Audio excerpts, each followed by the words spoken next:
Is Joseph P. Farrell. This is my sixth attempt to do the news and views from the Nefarium. I had to do a Google Hangout in order to get this done today. I'm a bit frustrated, but anyway, I'm going to give it a go because some really important stories developed during the holiday break. And because I normally do these on Thursday when everybody expects them to be done, I didn't record on Christmas Eve or New Year's Eve.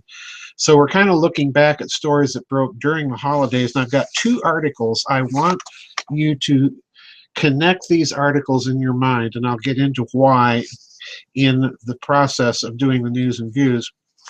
The first article is about the recent article by Seymour Hersch that was all but blackballed in the United States. And this article is titled, Joint Chiefs of Staff Official, U.S. Military Gave Intel to Assad While CIA Funded and Armed ISIS. Now, this article is important because I want you to remember the Russia Today article just a few weeks ago that asked the question, just who's in charge of the United States? In other words, Russia was letting the world know that they're having difficulty figuring out who's in charge of American foreign policy. And this article, summarizing Seymour Hersh's article, came out just a few weeks after that. And listen to some of the things that it says. Quote, a recent investigation by renowned journalist Seymour Hersh provides clear evidence of a massive disconnect between President Obama's White House and the U.S. military regarding the handling of the Syrian situation. The awkward situation stems from the Obama administration's insistence that there are moderate rebel groups to arm that are capable of defeating Assad, and the subsequent decision to provide weapons to these jihadist groups through a covert CIA operation. In spite of the Assad must go pledge made by President Obama and the covert CIA program, the U.S. Joint Chiefs of Staff instead opted to feed intelligence on the Islamic State to the Syrian government through a number of intermediary governments, the unidentified former senior advisor to the Joint Chiefs of Staff told Hersh. Quote, our policy of arming the opposition to Assad was unsuccessful and actually having a negative impact, unquote, the former Joint Chiefs of Staff advisor told Hersh. Quote, the Joint Chiefs of Staff believed that Assad should not be replaced by fundamentalists. The administration's policy was contradictory.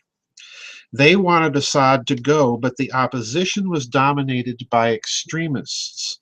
So who is going to replace him? To say Assad's got to go is fine, but if you follow that through, therefore anyone is better. It's the anyone else is better issue that the Joint Chiefs of Staffs had with Obama's policy, unquote, the unnamed advisor said. Now, skipping a few things here, I want to read another very significant paragraph in this article.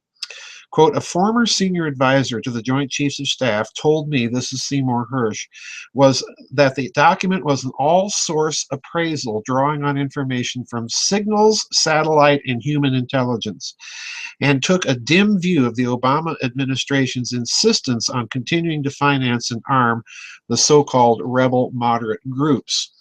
By then, the CIA had been conspiring for more than a year with its allies in the United Kingdom, Saudi Arabia, and Qatar to ship guns and goods to be used for the overthrow of Assad from Libya via Turkey into Syria, unquote. Now, please note that.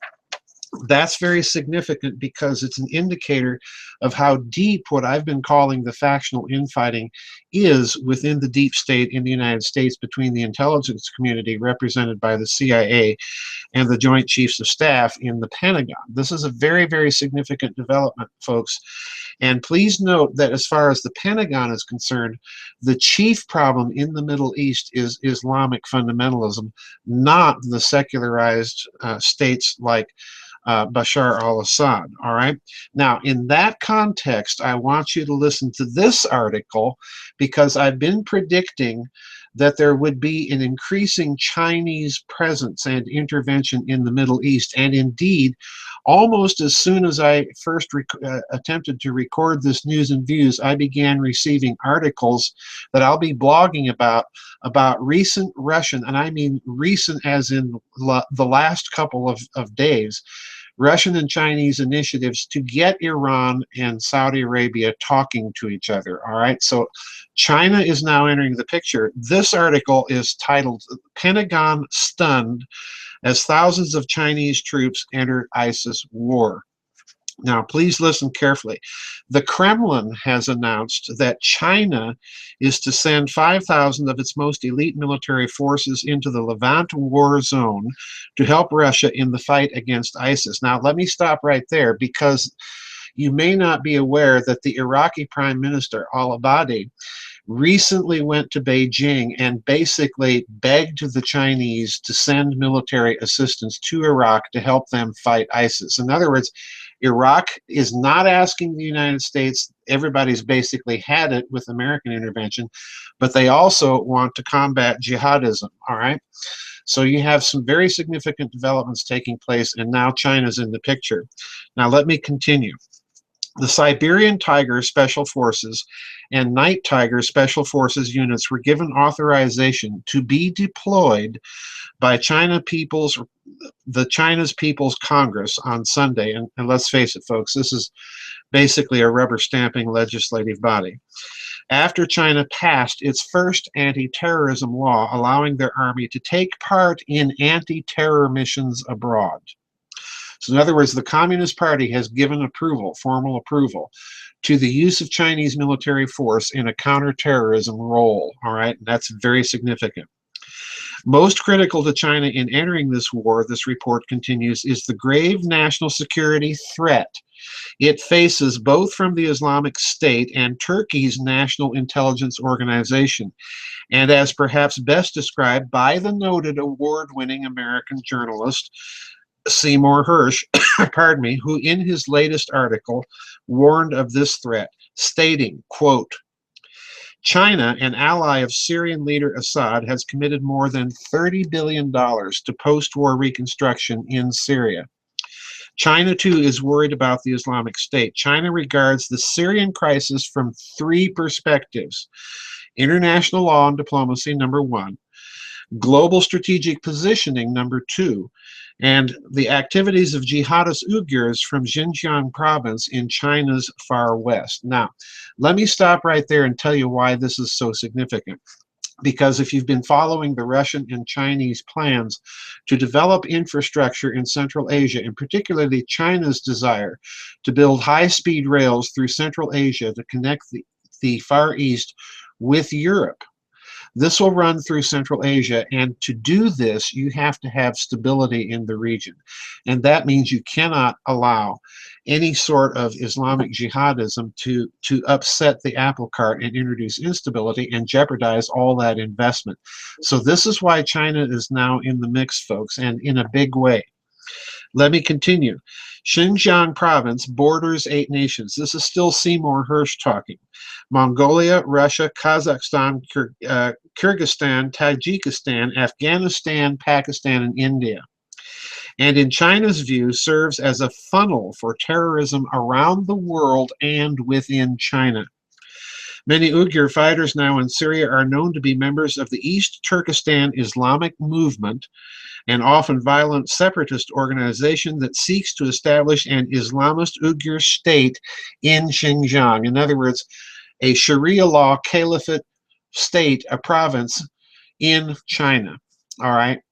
So in other words, let's put this together now. Let's do some high-octane speculation, because you'll notice something that is hinted at by Seymour Hersh, and that is the Pentagon is absolutely against the idea of supporting any, covertly or otherwise, any jihadist movement in that region of the world.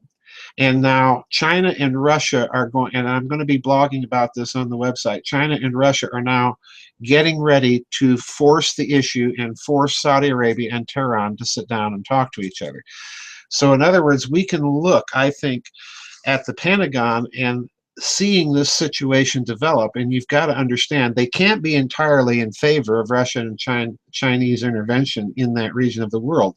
But on the other hand, as Seymour Hersch has pointed out, it's better than jihadism. All right. So what I'm going to go do now is go way out on the end of the twig of speculation and speculate that what we might see develop in this year and coming years, this is going to be a story for us to watch closely in 2016. What we might see developing is a international effort, international pressure being brought to bear on the two principal Islamic states, Muslim states in the world, Saudi Arabia, Turkey, and Iran, to settle their differences somehow. Now, this is not going to be overnight, and it's going to require some cultural, and I would go so far as to say theological rethink of basic Islamic doctrine. Now, the Saudis, of course, are going to be the bad apple in the barrel, so to speak, about all this. But I doubt very seriously if they can stand up to concerted international effort. Time will tell. This is high octane speculation on my part. Anyway, I'm hoping that this try of getting the news and views done will take, and I want to thank everybody. I wish you happy New Year. I want to thank everybody again for all the articles that you send me. This is a big help, and it's very interesting to track the stories that you all are tracking. And I want to thank everybody for your prayers, the donations, the contributions you've made to help us with expanding the website. We'll see you on the flip side, everybody, and God bless.